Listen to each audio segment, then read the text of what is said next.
Hello kakabayan. Papalabas pa lang ako ng metro ha. Naramdam ko na yung lamig ng hangin sa labas. Dito pa ako sa esquina. Ramdam ko yung hangin sa labas. No? Talagang malamig nga. Tumutulo ng aking sa labas.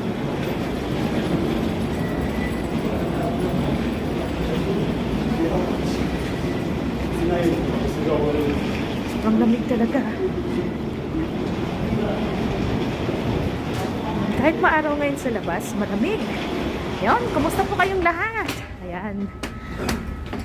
Hindi pala nakaka-enjoy mag-isang maggala. Ano? Hindi naman totally naggala. Lumabas lang ako. Papauwi na rin. Para mag-check ng mga PM nyo.